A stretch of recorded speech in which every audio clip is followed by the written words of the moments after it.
Dobar dan dragi gledatelji, dobrodošli na još jedan tutorial The Woods Coast Channel.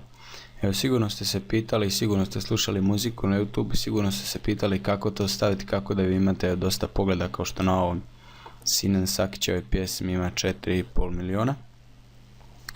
Evo, znači, rješenje je ovdje, pogledajte ovaj tutorial. Znači, kad imate pjesmu u MP3 formatu koju želite staviti na YouTube, morat ćete malo urediti jer YouTube ne podržava MP3 format. Otvorite program koji se zove Movie Maker kojeg dobijete uz Windows i otvorite program koji se zove Paint.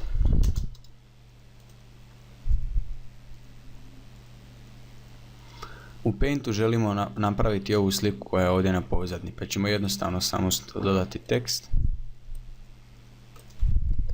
i napisati Sinan Sakić. Malo ćemo smanjiti font.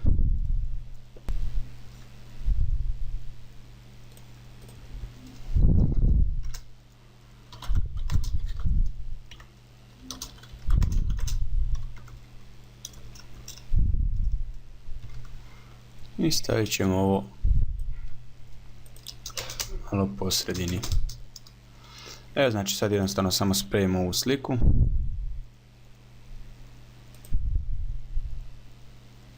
Spremite ju na pozadinu ili gdje god želite, ali na nekom mjestu gdje ćete ju moći pronaći.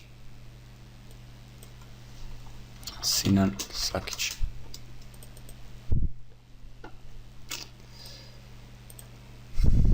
Evo ga, sada ćemo otvoriti ovaj Movie Maker. Idemo Home, Add Videos and Photos, odemo na desktop i odaberemo našu fotografiju. Home, idemo na Add Music i odaberemo našu pjesmu. Kao što vidite, ovdje pjesma traje samo 7 sekundi, pa označite sliku, idite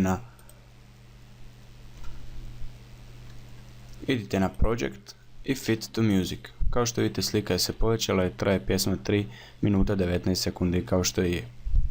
Nakon što ste to napravili, idete jednostavno na Save Movie i stisnite znači For Computer. Odaberete mjesto, ja ću također odabrati desktop.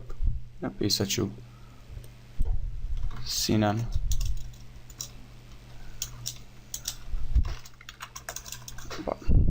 Evo, i pričekajte da se vaš video spremi.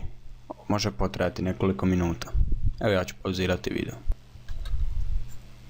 Evo, moj video je pri kraju na 99%. I evo, spremljen je, mogu izaći iz ovoga, stisnem jednostavno na X. Ovo stisnite samo Close. Evo, ovaj program ću zatvoriti, ne morate spremati. I kao što vidite, imam Sinan Sakić video na mojoj pozadini.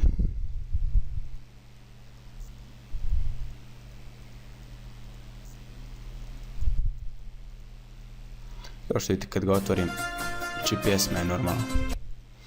Sad, da bi to stavili na YouTube, jednostavno idite na YouTube, prijavite se na tvoj kanal, ako nemate račun izradite ga i dalje pratite upute samog YouTube videa kako prenijeti video na YouTube. Samo stisnite za sekundu stisnite na ovaj video i prebacit će vas automatski na taj video. Hvala što ste gledali tutorial, doviđenja.